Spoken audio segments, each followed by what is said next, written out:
മന്ത്രവാദികൾക്കായി മാത്രം കുട്ടികളെ തട്ടിക്കൊണ്ടുപോയി ശരീരം മുറിച്ച് വിൽപ്പനയ്ക്ക് വെക്കും. മക്കളെ വിൽക്കുന്ന മാതാപിതാക്കൾ വരെ. വിപണിയിൽ വെളുത്ത ശരീരമുള്ള കുട്ടികൾക്ക് രക്ഷയുമില്ല. മനുഷ്യ ശരീരങ്ങൾ മുറിച്ചു വിൽക്കപ്പെടുന്ന ഡാർക്ക് മാർക്കറ്റിന്റെ കഥയാണ് നമ്മളിന്ന് നോക്കാൻ പോകുന്നത്. സംഭവം നടക്കുന്നത് ഹന്നാസ്ബർഗിലാണ്. കഴിഞ്ഞ മാസം സ്മിത്ത് എന്ന 35-കാരിയെ ദക്ഷിണാഫ്രിക്കൻ കോടതി ജീവപര്യന്തം തടവിന് ശിക്ഷിച്ചത്. സ്വന്തം മകളെ തട്ടിക്കൊണ്ടുപോയി വിറ്റതിനായിരുന്നു ആ ശിക്ഷ ഉണ്ടായിരുന്നത്. റൂഷ്ലിൻ സ്മിത്ത് എന്ന 6 വയസ്സുകാരിയെ ഈ അമ്മ വിറ്റത് സ്വയം പ്രഖ്യാപിതമായിട്ടുള്ള ഒരു രോഗശാന്തി ശുശ്രൂഷയ്ക്കായിരുന്നു എന്നുള്ളതാണ്. എന്ന് വെച്ചാൽ നല്ല വെളുത്ത നിറവും തിളങ്ങുന്ന കണ്ണുകളും ഒക്കെയുള്ള വളരെ ഭംഗിയുള്ള ആകർഷണമുള്ള ഒരു കൊച്ചായിരുന്നു അത്. ആ ഭംഗി തന്നെയാണ് മന്ത്രവാദങ്ങളിലൂടെ രോഗം ഭേദമാക്കുമെന്ന് അവകാശപ്പെടുന്നവരുടെ ആവശ്യവും. മാത്രമല്ല, ഇക്കഴിഞ്ഞ 2024 ഫെബ്രുവരിയിലാണ് ഈ 6 വയസ്സുകാരിയെ കാണാതാവുന്നത്. അവളുടെ ശരീരഭാഗങ്ങൾക്കായിട്ട് അവളെ കൊന്നു എന്നാണ് കരുതപ്പെടുന്നത്. എന്നാൽ ജോഷ്ലിയുടെ കഥ അത് ഒറ്റപ്പെട്ട ഒരു സംഭവം മാത്രമായിരുന്നില്ല. നിരവധി കുട്ടികൾ തങ്ങളുടെ ശരീരത്തിന്റെ ആകർഷണീയമായിട്ടുള്ള ഭംഗി ഒന്നുള്ളത് കൊണ്ട് മാത്രം ദുർമന്ത്രവാദികളുടെ കൈകളിൽ ജീവനൊടുക്കിയിട്ടുണ്ട് എന്നുള്ളതാണ് പറയപ്പെടുന്നത്.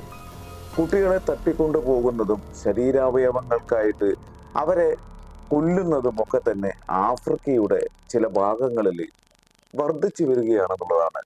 ശരീരഭാഗങ്ങൾക്ക് വളരെയധികം നിറം നൽകുന്ന വർണ്ണകമായിട്ടുള്ള മെലാനിന്റെ കുറവോട് കൂടിയിട്ട് ജനിക്കുന്ന ആൽബിനിസം എന്ന അവസ്ഥയുള്ള കുട്ടികളാണ് ഇതിൽ ഏറ്റവും കൂടുതൽ ഇത്തരത്തിൽ ബലിമൃഗങ്ങളായിട്ടുള്ളത് എന്നാണ് കണക്കാക്കപ്പെടുന്നത്.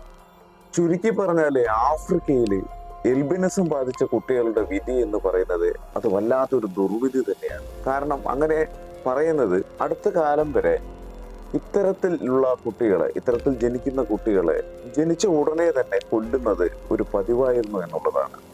എന്നാൽ ഇന്ന് ശിശുഹത്യ ഏറെ കുറഞ്ഞിട്ടുണ്ട് എന്നുള്ളതാണ്. എന്നാൽ ആൽബിനിസം ബാധിച്ചിട്ടുള്ള കുട്ടികൾ ദുർമന്ത്രവാദത്തിന്റെ ഇരുണ്ട വിപണിയിൽ വിൽപ്പന ചരക്കുകളാവുകയാണ് എന്നാണ് മറ്റൊരു വസ്തുത. അവരുടെ വെളുത്ത ചർമ്മവും തിളങ്ങുന്ന കണ്ണുകളും ഭാഗ്യം കൊണ്ടുവരുമെന്ന് വിശ്വസിക്കപ്പെടുന്ന ഒരു ജനവിഭാഗമാണ് ആഫ്രിക്കൻ നാടുകളിൽ ഉള്ളത്, ചില ഭാഗങ്ങളിലെല്ലാം തന്നെ. മാത്രമല്ല, പരമ്പരാഗത ഔഷധങ്ങളിൽ ഇവരുടെ ശരീരഭാഗങ്ങൾ ശരിക്കും പറഞ്ഞാൽ ചേരുവകളായിട്ടും ഉപയോഗിക്കുന്നു എന്നുള്ളതാണ്.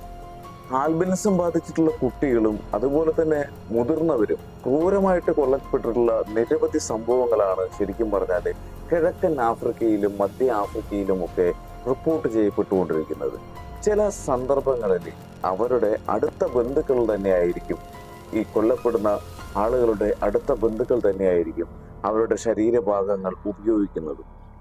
ഇത്തരത്തിൽ ആൽബിനിസം ബാധിച്ചിട്ടുള്ള കുട്ടികളുടെയും മുതിർന്നവരുടെയും ശരീരഭാഗങ്ങൾ പല കാര്യങ്ങൾക്കായിട്ട് ഉപയോഗിക്കുന്നതിന് പുറമെ ആൽബിനിസം ബാധിച്ചിട്ടുള്ള കുട്ടികളുടെ അസ്ഥികൾ മണ്ണിൽ ആഴത്തിൽ കുഴിച്ചിടും എന്നുള്ളതാണ്.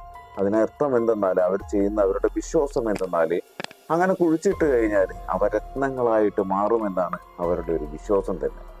ഇത്തരത്തിൽ മന്ത്രവാദങ്ങൾക്കായിട്ട് ഇരയാകുന്ന ആ കുട്ടികളുടെയും മുതിർന്നവരുടെയും അല്ലാതെ ജനനേന്ദ്രിയങ്ങൾ പല പല മരുന്നുകളാക്കി മാറ്റുമെന്നുള്ളതാണ്. അവർ അവകാശപ്പെടുന്നത് ഇത് കഴിച്ചാലേ ലൈംഗിക ശേഷി വർദ്ധിക്കുമെന്നൊക്കെയാണ് വിശ്വാസം തന്നെ. മാത്രമല്ല, തലമുടി അതേപോലെ തന്നെ മീൻപിടുത്തക്കാർക്കുള്ള വല നെയ്യാൻ വേണ്ടിയിട്ട് ഉപയോഗിക്കുമെന്നുള്ളതാണ്. ചില ജനിതക തകരാറുകൾ മൂലം മാത്രമാണ് ഇവിടെ കുട്ടികൾ മെലാനിന്റെ കുറവോട് കൂടിയിട്ട് ജനിക്കുന്നത് തന്നെ. മെലാനിന്റെ കുറവ് എന്ന് പറയുന്നത് ചർമ്മത്തിലെ ക്യാൻസർ എന്നുള്ള ഒരു സാധ്യതയ്ക്ക് കാരണമാകും എന്നുള്ളതാണ്. അതിന് കൂടുതൽ ചാൻസ് ഉണ്ടെന്നുള്ളതാണ് പറയപ്പെടുന്നത്. അത് ആരോഗ്യരംഗത്തെ പ്രമുഖർ തന്നെ മുന്നറിയിപ്പ് നൽകിയിട്ടുള്ള ഒരു കാര്യം കൂടിയാണ്. എന്നാൽ വേണ്ടത്ര സംരക്ഷണം ഉറപ്പാക്കിയാൽ ഇവർക്കും ശരിക്കും പറഞ്ഞാൽ ദീർഘകാലം ജീവിക്കാൻ കഴിയുമെന്നുള്ളതാണ്. എന്നാൽ ആഫ്രിക്കയിൽ ഇത്തരത്തിൽ ആൽബിനിസം ബാധിച്ചിട്ടുള്ള ആളുകൾ കടുത്ത സാഹചര്യങ്ങളിലൂടെയാണ് കടന്നു പോകുന്നത്. കൊല്ലുക മാത്രമല്ല ചെയ്യുന്നത്, ഇത്തരം ആൽബിനിസം ബാധിച്ച ആളുകളെ കൊല്ലുക മാത്രമല്ല, ആൽബിനിസം ബാധിച്ചിട്ടുള്ള വ്യക്തിയുമായിട്ട് ലൈംഗിക ബന്ധത്തിൽ ഏർപ്പെട്ടാൽ HIV ഭേദമാകുമെന്നുള്ള ഒരു തെറ്റായ വിശ്വാസവും ഇവർക്കിടയിൽ വളരെ ശക്തമായിട്ട് നിൽക്കുന്നു എന്നുള്ളതാണ്. ഈ വിഭാഗത്തിൽപ്പെട്ട ആളുകൾ പലപ്പോഴും ലൈംഗികമായിട്ടുള്ള പീഡനങ്ങൾക്ക് വിധേയരാകാറുണ്ട്. ഇതിന്റെ ഫലമായിട്ട് തന്നെ HIV ബാധിച്ചിട്ടുള്ള നിരവധി ആൽബിനിസം ബാധിതരും ആഫ്രിക്കയിലുണ്ട് എന്നുള്ളതാണ്. ആഫ്രിക്കയിലെ ജോഹന്നാസ്ബർഗ് എന്ന സ്ഥലത്ത് ഈ കഴിഞ്ഞ മാസമാണ് കെല്ലി സ്മിത്ത് എന്ന 35-കാരിയെ ദക്ഷിണാഫ്രിക്കൻ കോടതി ജീവപര്യന്തം തടവിനെ ശിക്ഷിച്ചത്. സ്വന്തം മകളെ തട്ടിക്കൊണ്ടുപോയി വിറ്റതിനായിരുന്നു ആ ശിക്ഷ ഉണ്ടായിരുന്നത്. ജോഷ്ലിൻ സ്മിത്ത് എന്ന 6 വയസ്സുകാരിയെ ഈ അമ്മ വിറ്റിരിക്കുന്നത് സ്വയം പ്രഖ്യാപിതമായിട്ടുള്ള ഒരു രോഗശാന്തി ശുശ്രൂഷയ്ക്ക് മാത്രമായിട്ടായിരുന്നു.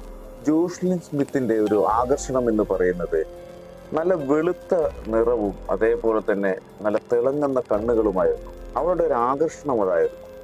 അതാണ് മന്ത്രവാദങ്ങളിലൂടെ രോഗം ഭേദമാക്കുമെന്ന് അവകാശപ്പെടുന്നവർക്ക് വളരെയധികം ആവശ്യമായിട്ടുള്ള ഒരു കാര്യം. 2024 ഫെബ്രുവരിയിലാണ് ഈ 6 വയസ്സുകാരിയെ കാണാതാവുന്നത്. അവളുടെ ശരീരഭാഗങ്ങൾക്കായിട്ട് അവളെ കൊന്നു എന്നാണ് ശരിക്കും പറഞ്ഞാൽ കരുതപ്പെടുന്നത്.